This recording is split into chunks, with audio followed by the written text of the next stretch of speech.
I hope all of you enjoyed lunch and had a chance to continue good discussions from this morning and perhaps make some new contacts, new people you didn't get to spend a lot of time with. At this time, it is truly my privilege and my pleasure to welcome a great friend of the whole neighborhood, a great friend of Mexico, Central America, and all the Western Hemisphere, the Vice President of the United States, Mike Pence.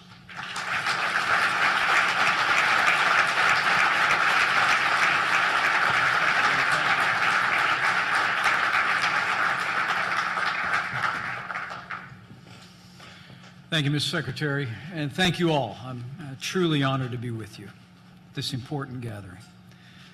But before I begin, allow me to address the attack that took place yesterday in our nation's capital. President Trump and I were deeply saddened when we were informed yesterday morning that a gunman had opened fire on the Republican congressional baseball team, injuring 5 people as they practiced for tonight's annual charity baseball game. You know, I served with many of these congressmen.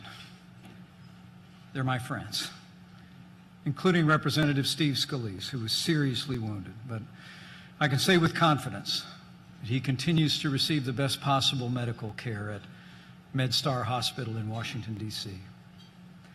Congressman Scalise is a good man. He's a principled leader and a patriot.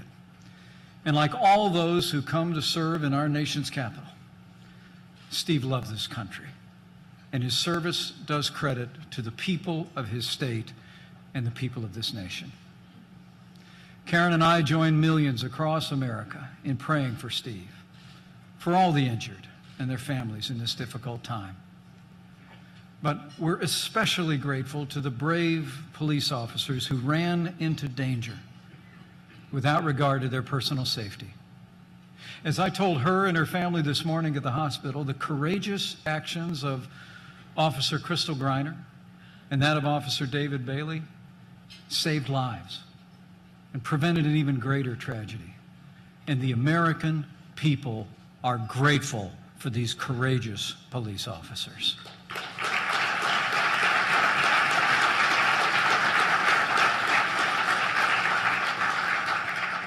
While there will always be those who seek to divide, who choose insult over insight, tonight on a baseball field in our nation's capital, the world will see America is better than that. As President Trump said yesterday, we are strongest when we are unified, when we work together for the common good. And when a neighbor is hurting or under attack, the American people always come together with generosity, compassion, and prayer, and we always will. It's in that spirit that I'm honored to stand here with all of you today, our neighbors as well, from across South America, Central America, and North America at this historic gathering. So to President Hernandez, President Morales, Vice President Ortiz, Secretary Vidagrán, Secretary Osorio, members of the Cabinet, honored guests, it is my privilege as Vice President of the United States to welcome you to this conference on the prosperity and security of Central America.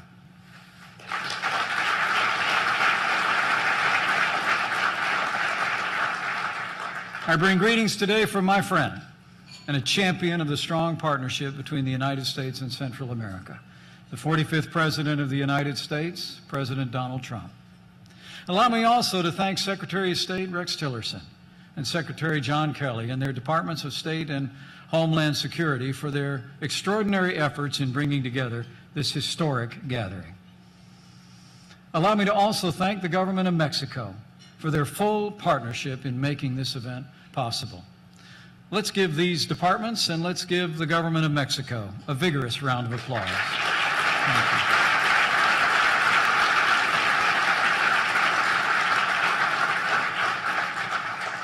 I'm also grateful for the presence of our Treasury Secretary, Steven Mnuchin, and I want to express my appreciation to the Inter-American Development Bank and the U.S. Chamber of Commerce for organizing yesterday's economic event. And also let me personally thank all the public and private sector leaders who traveled to be here today from across the Western Hemisphere and Europe. Before such a distinguished group of leaders, Today, it is my privilege, on President Trump's behalf, to thank President Hernandez, to thank President Morales, and to thank President Ortiz for the progress you have made in the Northern Triangle. We congratulate you and we commend you.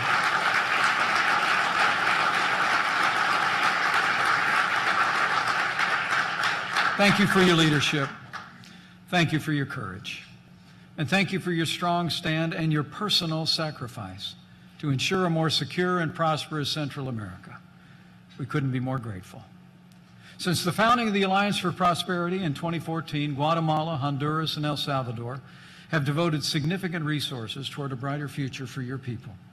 You've courageously pursued the fight against corruption, crime, and drug trafficking. You've undertaken structural reforms to establish a stronger foundation for economic growth. And you're working in close cooperation with regional partners, your business communities, and multinational institutions to implement long-term solutions to the problems facing Central America. Your resolve is impressive. And know today that you have the great respect of the President of the United States and the American people.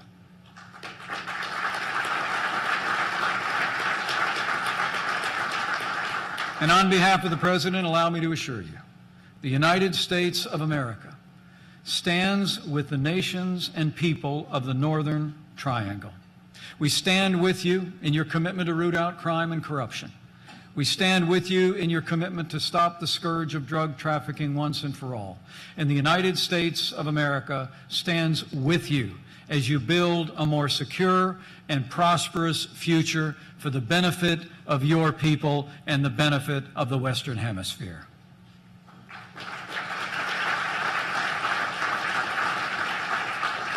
In a word, we're in this together. As the President has said often, his highest duty as President of the United States is to keep America safe. But this President knows that your security and your prosperity are directly connected to ours. This very gathering is a testament to President Trump's commitment to a stronger, safer, and more prosperous Central America. I'm pleased to announce at the President's direction that I'll be traveling to Central and South America later this year to continue to build on the good work being done at this conference.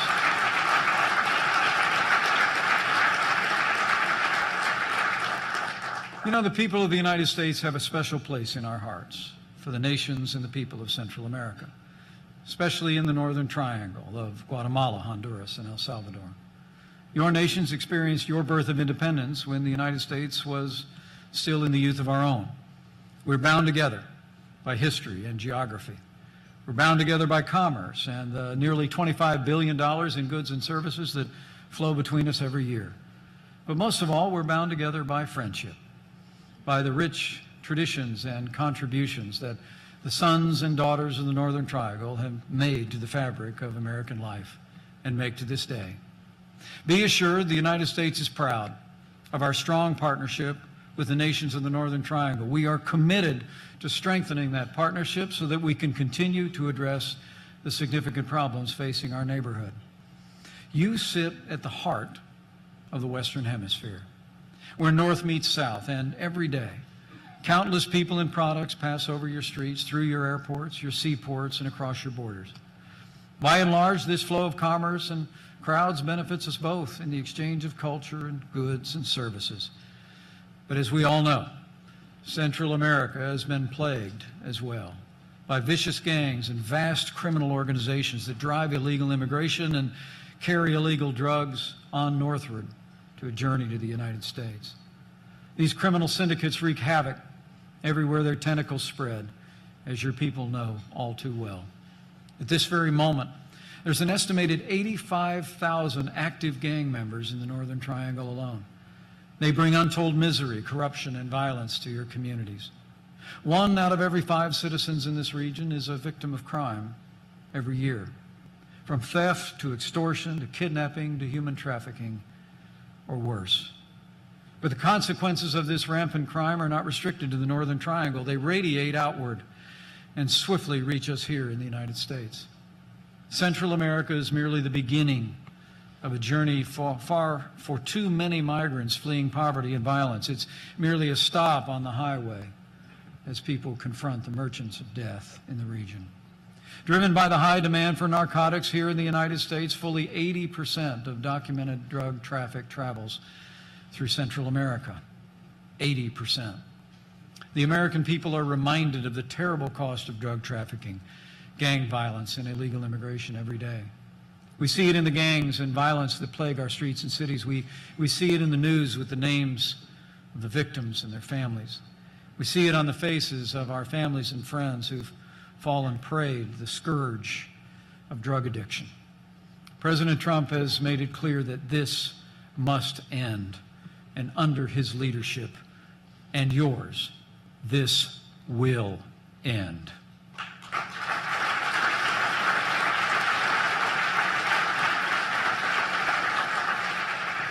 President Trump has already taken decisive action to protect the American people from the harshest consequences of illegal immigration and the transnational drug trade.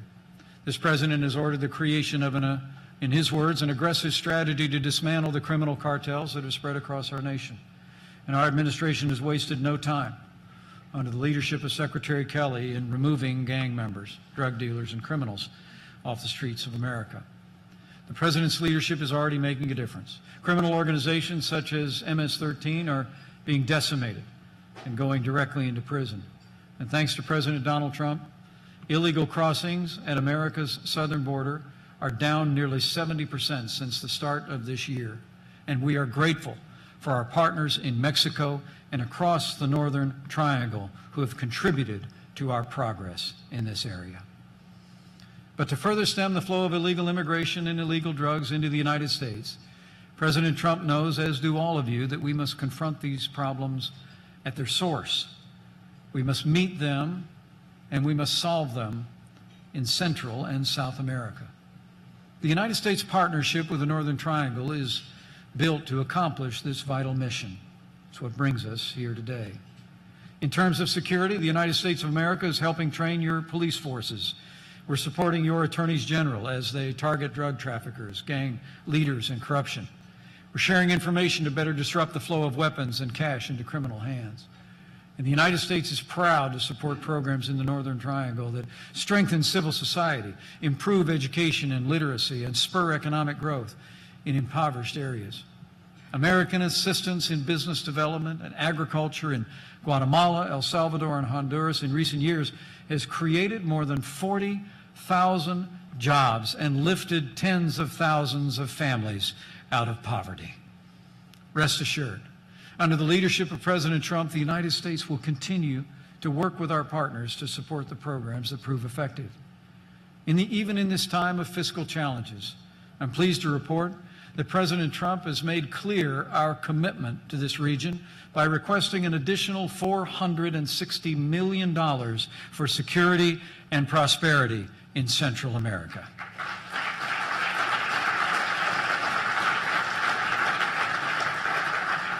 But as you all know, the most important work throughout the region is to be done by the nations and the people who call it home. A secure and prosperous Central America requires nothing short of national transformation on an ongoing basis from within, in the economy, in civil society, in the halls of government, and in the Northern Triangle. We ask you with great respect that you maintain and seek to expand your commitment to tackle these problems head on. Through the Alliance for Prosperity, you've already made sustained commitments in recent years, exceeding $2.8 billion to stimulate growth, improve safety, root out corruption, end the environment of impunity, and enact other important reforms. These are vital investments in your future. Yet continued action is more necessary now than ever before. On behalf of the President, we urge you to cement the gains that you have made and make renewed progress toward our shared goal of security and prosperity in Central America. Working together, we will continue to build professional and accountable civilian police forces throughout the region. We'll continue to support your campaign against public corruption and to strengthen the rule of law. And together, we'll continue to provide more people with a path out of poverty, to give the citizens of Central America a better path and a brighter future. But to accomplish these goals, the nations of Central America must continue to work with new partners in the business community, in government, and in the faith community to foster stronger and more robust civil societies and economies, to staunch the flow of illegal drugs and illegal immigration, and to combat gang violence and organized crime. A flourishing economy gives people a reason to put down roots in the land of their birth and to grow, rather than fleeing to the north. Good-paying jobs give people an alternative to a life of poverty, hopelessness, and crime. By fostering opportunity in the cities and towns of Central America, we'll keep families together. We'll create stronger and more stable communities where your sons and daughters can climb the ladder of success and build a brighter future for themselves, their loved ones, and your nations as a whole. The surest way to make progress toward opportunity and prosperity is for the nations of the Northern Triangle to continue to break down barriers to job creation and growth, to reform their tax and regulatory systems, and to root out corruption at every level of government. This room is proof that businesses also see tremendous opportunity in the Northern Triangle and beyond. Businesses from North and Central America are so well represented here, as are the Inter-American Development Bank, the World Bank, and the International Monetary Fund. These institutions and industry leaders, I can assure you, want to partner with your nations to improve the investment climate, to create jobs, to spur the kind of growth that will build a foundation for a brighter future for your nation and for ours. And on behalf of the President and all the American businesses represented here, I can promise you, we want you to grow. We want to export more goods and services to your countries because your success is our success.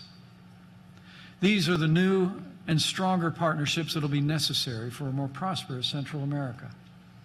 And a more prosperous Central America built on a foundation of democracy and the rule of law will be an inspiration to other nations in this hemisphere and beyond. We need only look to the nation of Venezuela to see what happens when democracy is undermined.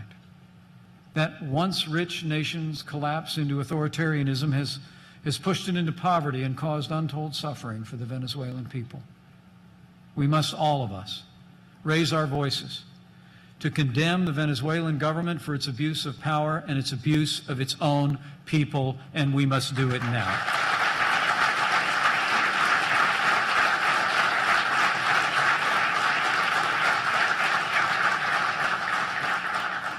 And across the wider region, we must show Venezuela and its people that there is a better path, the path of democracy, of justice.